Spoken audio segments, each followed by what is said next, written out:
అలా కాదండి, దాన్ని ప్రొటెక్ట్ చేయాల్సిన బాధ్యత మీకెందుకు ఉంది? నాది కాదు సార్, మీరేంటి అక్కడ association sir.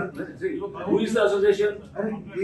What is your responsibility there? ఇది నేను కుక్కర్ చింకులు ఇస్తే ఏకశిలా నగరం ఏంది, దాన్ని కాపాడుకోవాల్సిన బాధ్యత ఉంది అంటే హూ ఆర్ యూ?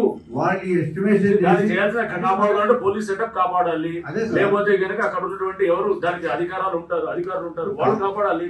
కాపాడుకోకపోతే వాడు వస్తారు. సందర్భం పూర్తి చేయండి. ఇది ఎందుకు వచ్చింది ఆ ఇష్యూ అని అంటే, వాళ్ళు గుడిసెలు వేసిన తర్వాత గుడిసెలు తీసేసిన వీళ్ళు అసోసియేషన్ వచ్చి తీసేసిన తర్వాత గవర్నమెంట్ ఏమంటే ఏంటంటే ఆ విఎస్ఓ కోర్టులో ఆర్డర్ తీసుకొని కాంపౌండ్ వాళ్ళు పెట్టింది. కాంపౌండ్ అంటే ఇక్కడ ఈ మల్లారెడ్డి గారు ఏమంటే మనం కాంపౌండ్ వాళ్ళు కట్టి ఒక్కనొక్కరిని లోపలేసి చూసి కొట్టేస్తాము, ఏం ఇబ్బంది పడితే వాళ్ళని కంట్రోల్ చేద్దామని మాకు కాంపౌండ్ వాళ్ళకి సార్ ప్రజలతో సంబంధం కానీ కాంపౌండ్ వాళ్ళు మాకెందుకు సార్? మేము ప్రజల్లో బ్రతికే వాళ్ళం, మాకు ఫ్లాట్స్ కావాలి. కాంపౌండ్ వాళ్ళు ఈయన ఆలోచన, ఏ యూనియన్ రాలేదు, ఈయనే కాంపౌండ్ వాళ్ళు కట్టిండు. వద్దంటాడు, మేము మొత్తుకున్నాం కదా కాంపౌండ్ వాళ్ళు కట్టద్దు అని. మా దగ్గర డబ్బులు వసూలు చేసిండు. వసూలు చేసినప్పుడు రోడ్స్ చేస్తాము, డ్రైనేజ్ చేస్తామంటే మేము కూడా అగ్రి అయినాము. మా చేత బాండ్ రాయించుకోండి, ఈయనే ప్రెసిడెంట్ గా ఈయనే డిక్లేర్ చేసుకున్నాడు.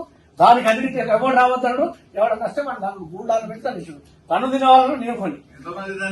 ఎంతమంది కూడా రోజు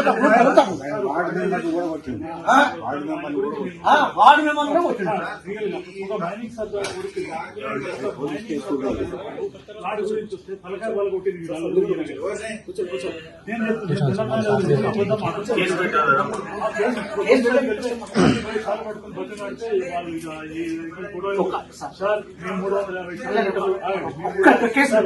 ఎంఏఎస్సీ return AGM sir, MASC return AGM వాళ్ళ అన్న కూతురు ఫ్లాట్ కోసం అమెరికా నుంచి వచ్చింది.